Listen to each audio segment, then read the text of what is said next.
This video is brought to you by Wix. What's up guys, Jared here. With the final season of Game of Thrones right around the corner, there's one thing everyone's talking about. Who will end up on the Iron Throne? Heck, there are even betting sites setting the odds. Bran Stark's in the lead at 3-1, while in last, it's a four-way tie between the Mountain, Tormund Giantsbane, Yara, and Theon Greyjoy at 150-1, which seems like a bit of a steal for Theon, just saying. Look, we can't count cards or rig the roulette table, but what we can do is something even better: read.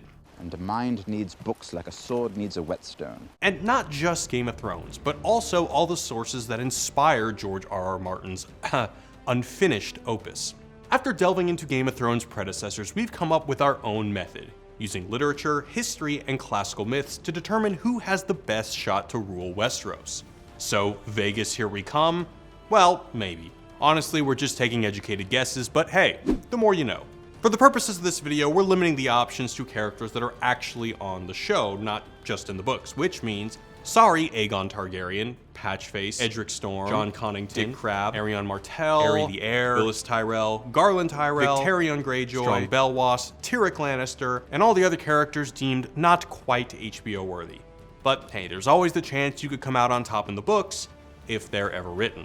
Now, recently 20 posters were released for the new season, showing each main character sitting on the Iron Throne. So it's a good bet one of these characters will ultimately reign supreme. So unless there's some deliberate misinformation, we're going to assume Gilly, Podrick, and Gendry are out of luck. Now, our 20 contenders in the running for the Iron Throne are Bran Stark, Daenerys Targaryen, Jon Snow, Arya Stark, Sansa Stark, Davos Seaworth, Theon Greyjoy, Jaime Lannister, Tyrion Lannister, Samwell Tarly, Cersei Lannister, Brienne of Tarth, Lord Varys, Euron Greyjoy, Melisandre, Grey Worm, Jorah Mormont, Missandei, Sandor Clegane, and the Night King. So let's winnow down this competition Game of Thrones style.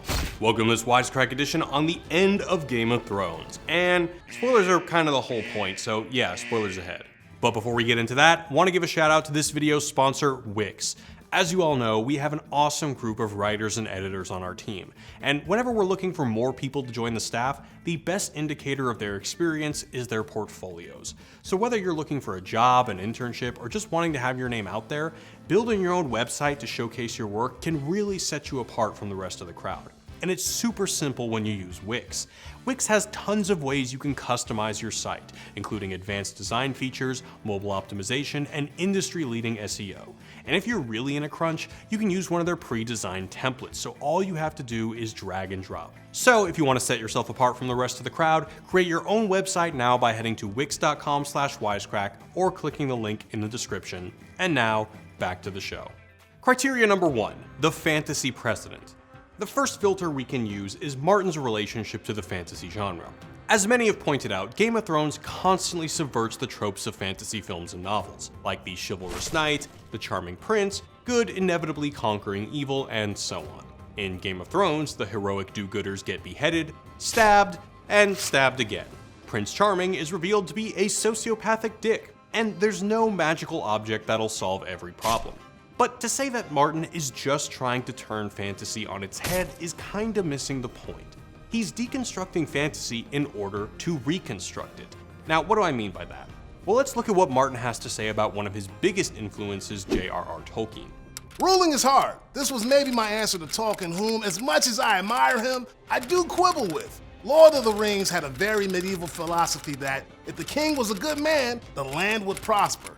We look at real history, and it's not that simple. Tolkien can say that Aragorn became king and reigned for 100 years, and he was wise and good. But Tolkien doesn't ask the question, what was Aragorn's tax policy? In a classic fantasy story, a banished princess, say, like Daenerys, would fly in on a dragon and triumphantly reclaim her throne and fix all the realm's problems. But Game of Thrones complicates this narrative at every turn. Even acts as unilaterally good as freeing slaves aren't instantly rewarded. Some of the former slaves want to go back to the fighting pits, nearby cities declare war, and she has to deal with the insurrection from former slave owners. Essentially, Daenerys has to learn the hard work of ruling. Similarly, Jon does the right thing by taking in the free folk who are all about to be turned into zombies, and he gets Caesar. So, Martin wants Lord of the Rings with a little more realism. So how does that get us closer to knowing who wins the Iron Throne? Well, Martin's goal is portraying the hard work of leadership and the difficulty of heroism, which is only a theme worth pursuing if you think that leadership and heroism are important. As much as Robb Stark getting stabbed might make us think that Martin is a sadist who wants to make us sad, we think he's trying to give us a story where victory is hard won and achieved with lots of sacrifice. So, will the Night King win? We don't think so. It wouldn't make sense with the themes, and it would contradict a central tenet of Tolkien's work, the Eucatastrophe, something we've talked about before. Tolkien, who also loved killing off beloved characters, coined the term Eucatastrophe to describe the intervention of the divine, or an inexplicable force, that lets our heroes do what appears impossible. We're putting our money on Game of Thrones having a Eucatastrophic ending. Per Tolkien, the Eucatastrophic is a sudden and miraculous grace, never to be counted on to recur. It does not deny the existence of sorrow and failure. The possibility of these is necessary to the joy of deliverance. It denies universal final defeat. Eucatastrophe is when something good comes out of something very negative. So, when Dany steps onto a funeral pyre and comes out unburnt with 3 newborn dragons. It's hard to see the joy of the entirety of Westeros being turned into an army of undead zombies. That, and Martin has chafed against people calling him a nihilist. And that ending sounds pretty nihilistic. The same is true for the political villains of Game of Thrones. If they win, where's the joy? What did the lost lives of our heroes mean? Cersei or Euron winning would only convey the message that all heroism is hopeless, which is at odds with Martin's distaste for nihilism. That leaves us with just 17 potential rulers left. So on to criteria number 2, the historical precedent. It's important to note that Game of Thrones is preoccupied not just with who rules on the throne, but who can legitimately do so. The first novel and the first season of Game of Thrones is about the lead up to the War of the Five Kings, which comes about because of differing claims to the throne. In Martin's most recent book, Fire and Blood, he places a large emphasis on the Dance of Dragons, a Targaryen war for legitimacy. Westeros is also highly influenced by a historical war of legitimacy, the English War of the Roses, which was catalyzed as 2 factions laid claim to succeed Henry VI. Not everyone can just raise their hand up and suddenly become king. No, you need our aforementioned legitimacy. Ruben Martinez, a law professor at the University of Valencia, argues that Game of Thrones explores 3 kinds of legitimacy. 1. Genealogical. This refers to the biologically inherited right of kings and queens to rule. So after King Robert Baratheon dies, his successor is his son Joffrey. It's biological. But if Joffrey was proven to be, say, the ancestral offspring of Jaime and Cersei, well then suddenly he has no genealogical claim to the throne. Second, divine legitimacy.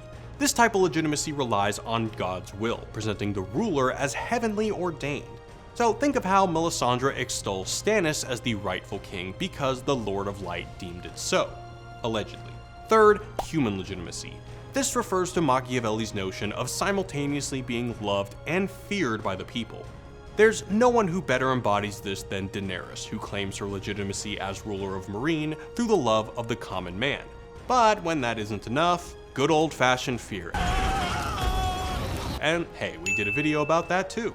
Human legitimacy also means that in order to be an effective leader, you can't simply destroy everyone that gets in your way.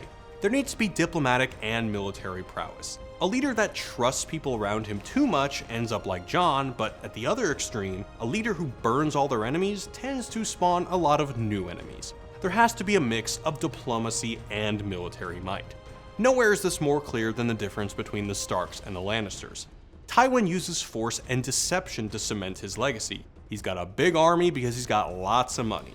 But because he's a jerk, his allies aren't loyal, so when he dies, Lannister power wanes, and claims to genealogical legitimacy get messy with the incest and whatnot, so everything goes to shit.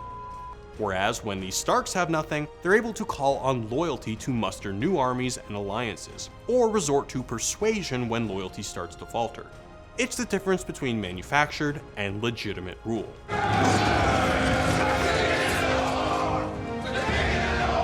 Jorah Mormont, former slaver, commands no army and has no claims to legitimacy. Brienne at best may be related to Duncan the Tall, a former Lord Commander of the Kingsguard. She also has no claim or army. And while Sam may come from a good family that's now barbecued, he also has no army and no claim. If Martin wants to make the politics of Westeros a realistic depiction of battling claims to the throne, as he spent so much time focusing on in the books and the show, it doesn't really fit the mold for some rando to sit on the Iron Throne. What would be the takeaway? That politics is bad, so don't even try? So it seems that the person that would sit on the Iron Throne at the end would have some sort of genealogical claim, maybe an added divine claim, and would foster fear and love through the appropriate use of force. That would disqualify anyone that is needlessly cruel and anyone that doesn't inspire fear because they have no military force. So sorry Sandor Clegane, Missandei, Grey Worm, Lord Varys, Melisandre, and Davos Seaworth. None of you have a genealogical, divine, or human claim to the throne. Also, they just don't have the screen time to justify sitting on the throne. The whole surprise ending, a little bit too Scooby-Doo. This leaves us with just 8 still in the running. Criteria number 3, the mythological precedent. Aside from cribbing from Lord of the Rings and English history, Martin loves him some mythology, especially the Norse variety. We're not the first ones to point out this similarity either. There's a whole blog dedicated to the parallels between Norse myths and Game of Thrones, and it hasn't evaded the watchful eyes of Reddit either. Now the problem with Norse myth is that there isn't one uniform telling, it isn't a consolidated story. There are variations on the numerous Norse characters and their exploits. But the basic functions of these myths is always the same, to valorize and demonize certain traits within society. So positive traits like bravery, fertility, and luck are upheld, whereas negative traits like jealousy, dishonesty, cowardice, and greed are vilified. An important note, when you're doing mythic analysis, you're comparing structures, archetypes, and symbols. Often things can be mapped onto stories in various ways, but these are the parallels that make the most sense to us. In Game of Thrones, some elements of Norse myth are paralleled in entire houses, the Baratheons, Targaryens, etc. But there's also specific character parallels, and all of this can help us narrow down who has the best shot at the throne. It isn't always a 1-to-1 ratio, but it's pretty close. So let's take a look at one of the most famous Norse myths, Ragnarok. Ragnarok is the OG conflict of ice and fire. Ice giants and a fire giant with a huge flaming sword and his fire giant friends run roughshod all over the world, spelling the end of most of the gods and the world as we know it. But for clarification, these giants aren't even necessarily big, they're more elementals like, say, a zombie ice wizard. Ragnarok, which is the end of the world as we know it, is preceded by a period of intense wars, famine, disease, and corruption. But that chaos is just the prelude to Ragnarok itself, where things get even crazier and more magical. In Game of Thrones, we can see that parallel with the instability and wars in the Seven Kingdoms, followed by hordes of ice zombies invading the world and a woman showing up with dragons. One easy parallel to make is between House Baratheon and Thor. The most famous, Robert Baratheon, wielded a big hammer. Thor is the god of thunder, lightning, and storms, and the Baratheons' ancestral castle is called Storm's End, where it's always raining and thundering. In Norse myth, Thor strikes down the world serpent with his hammer, whereas Robert strikes down Rhaegar Targaryen with a hammer, the Targaryen house sigil bearing the serpent-like dragon. During Ragnarok, Thor fights the world serpent once again, and they kill each other. So if we impose this on the show, it's not looking good for the Baratheons or the Targaryens. Will Robert's bastard Gendry kill Daenerys Targaryen? Or the Ice Dragon in a blaze of glory? Maybe. Then there's Odin and his resemblance to the three-eyed raven. Odin gets his power from magical trees and has 2 ravens that see and know everything. Not unlike the three-eyed raven, who gets his power from a magical tree, can see through time and space, and even controls ravens. Notably, Odin gets eaten by Fenrir, a giant wolf. So if the original three-eyed raven was Odin, maybe Bran is the wolf, which is the symbol of House Stark. This might be a good clue if Bran is the Night King, because wolves in Norse mythology just run around killing stuff. But even if you don't buy Bran going bad, his actions already killed the Odin figure, so it checks out. If Bran is Fenrir the Wolf, he is bound by Tyr, who we can compare to Jaime Lannister. Similar to the binding of Fenrir, Bran is bound in a different way, by getting paralyzed. Tyr loses a hand binding the wolf, whereas Jaime loses a hand in the war precipitated by him throwing a kid out the window. Tyr ends up getting swallowed by a different wolf, so we don't think it's looking great for Jaime either. Other similarities are everywhere. There's the god of revenge, Vidar, so maybe Arya, who spends her time learning to become a ninja who can kill everyone who has wronged her. The god Heimdall, the watchman of the gods who blows a horn to warn of Ragnarok, is a pretty clear parallel for the Night's Watch, who blow a horn to warn of the Night King's invasion. Cersei resembles the goddess Hel, who is characterized by greed and cruelty. While Targaryens generally resemble the World Serpent, Daenerys shares similarities with Surtur, who you might recognize from Thor Ragnarok. Surtur kills the god of virility and prosperity, which sounds like Dany as she sets fire to a loot train and burns a bunch of food, as well as her enemies, with maybe some more burnination to come. There's also Tyrion, who is a strong parallel for Mimir, whose severed head you might recognize from God of War. Mimir is a disembodied head who provides wisdom to Odin and the other gods. He has no body to fight with, so he uses his mind, the same way as Tyrion. In particular, Mimir remembers the past and uses it to inform the future, the same way Tyrion draws his knowledge from books and history. Mimir was also once aligned with the enemies of the gods and later became their friend, much like Tyrion abandoning the Lannisters for Daenerys. We can see another parallel between Sansa and the goddess Idun. Idun picked the apples for the gods and represented beauty and innocence before she got kidnapped and taken to a nightmare castle. Sounds an awful lot like how sweet Sansa ends up married to the notably less sweet Ramsay Bolton. But where we can really figure out how Game of Thrones ends is by understanding the structure of Ragnarok rather than individual character similarities. Real quick, let's refresh the events of Ragnarok. The human world is trash and full of violence. Balder, beloved prince of the gods, gets killed, a long winter follows, ice giants attack, fire giants attack, huge war, and the world restarts from the ashes. Importantly, Balder's death is a harbinger of this coming apocalypse. So we've got violent humans, a long winter, ice enemies, a fair share of fire, and a huge war in Game of Thrones. But who's Balder in Westeros? Well, that's probably Robb Stark. Balder was a beloved prince killed at a celebration through treachery. Robb Stark, a beloved prince, was also killed at a celebration through treachery. Both of their deaths signaled a transition from the conflict of men to the conflict of gods. In mythology, this is the first sign that Ragnarok is on the way. In Game of Thrones, the Red Wedding solidifies Lannister power for a while. With the Lannisters basically winning the war in Season 3, Season 4 culminates in a battle with wildlings who are escaping these scary ice wizards. So we can see the narrative focus shifting to the magical plot rather than the political plot. Ragnarok happens when our ice and fire giants attack the human world and the gods show up and tons of chaotic fighting ensues. Brothers fight brothers, gods square off, a giant wolf named Fenrir breaks free and starts eating everything, a big tree and a giant serpent start shaking the world, also a bunch of dead people set sail on a ship made of human nail clippings. In the end, almost no one makes it out alive. So, long winter, check. The Dead Rising, check. An apocalyptic showdown, more than likely. By the end of Ragnarok, all the gods are dead. Thor, Odin, Loki, the entire world crumbles in on itself. So is that it? Ultimately, everyone's dead and no one takes the throne? Well, not quite, because there are a few survivors, but before we get there, let's talk about a glaring omission of ours, Jon Snow.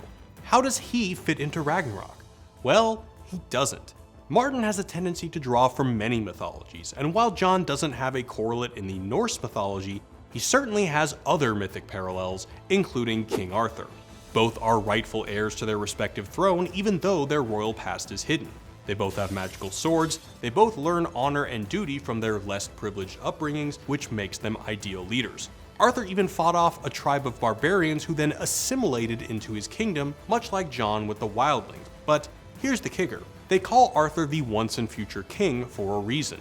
After he was mortally wounded by his bastard son Mordred, similar to how Jon is killed by his quote brothers, Arthur disappears to one day return when the land needs him most. Sounds an awful lot like our hero getting stabbed and coming back to life just in time for Ragnarok. So if Jon is King Arthur, then he gets the throne, right? Well, not so fast. After the huge confrontation in Ragnarok, the world sinks into the seas and there's nothing left but the void. So, who remains? The children. Oh, won't somebody please think of the children? Because per the Norse legend, out of the ashes of Ragnarok, a new world is born. A new world, green and beautiful, will arise out of the waters. A new sun, the daughter of the previous one, will rise in the sky, and all of this will be presided over by a new, almighty ruler. The survivors of Ragnarok are the children of the gods. Vidar and Vali, the sons of Odin, and Magni and Modi, the sons of Thor, along with many of the goddesses. In Game of Thrones, we think this might just be construed as the next generation. What generation, you might ask? Well, possibly Tyrion, an outcast who resents the established order of things. Maybe he could get an army, and there are fan theories of a hidden genealogy. Then there's Jon Snow, also an outsider and one of the children, so to speak. He's got some great genealogical and divine claims, and has what we like to call people skills. Also, an army. Arya, who we compared to Vidar, is still alive in Ragnarok 2. But as far as Bran, who we compared to Fenrir, he gets murdered by Vidar, suggesting Arya might turn on her brother. And of course, Daenerys, who has an army, legitimacy, and is always trying to build a new world out of the ashes her dragons leave behind. So that leaves Tyrion, Dany, Jon, Arya, Sansa, and Theon. Now, that's too many people to bet on, so let's use narrative structures to narrow it down. Theon's arc is about regretting the terrible things he did to satisfy his own ambition, so no throne for him. Arya doesn't even care about the throne, she just wants revenge. Sansa is growing into the Stark in Winterfell. And Tyrion's story is about him reckoning with his family, and making him a secret Targaryen this late in the game ruins all that thematic work. That leaves Dany and Jon, the heroes of the story. But Martin loves making heroes sacrifice themselves for the greater good, which is partly why Stannis got his comeuppance, so it's likely that at least one of them is going out in a blaze of glory. But between Jon and Dany, we think the best shot, checking every box of legitimacy, giving us a Eucatastrophe proper, and symbolizing a new world born out of Ragnarok is the Child of Fire and Ice, aka the child of Jon Snow and Daenerys Targaryen. If the houses are kind of loose stand-in for the gods, then just as the gods die in Ragnarok, so will those houses. So perhaps Westeros will be so thoroughly pillaged that anything we would recognize of the Starks, Targaryens, Lannisters, and so on is completely destroyed, leaving just our new tiny symbol of hope. Or maybe the equivalent of the gods dying means there will be no Iron Throne at all, or the previous measures of legitimacy will be entirely thrown out the window. Obviously, all we can do is take an educated guess, but for what it's worth, if you find yourself blacked out in Vegas, we'd put our money on Dany and Jon's child. But what do you think? Did our resident Game of Thrones nerds miss something? Let us know what you think in the comments, and hey, if you're looking to set yourself apart in the search for a job or an internship, build an awesome professional looking portfolio for free with Wix by clicking the link in the description. It's easy, it's free, and even I, who has pretty much zero patience doing anything other than word processing on a computer, could figure it out, no sweat. So click the link in the description, and as always, thanks for watching guys. Peace.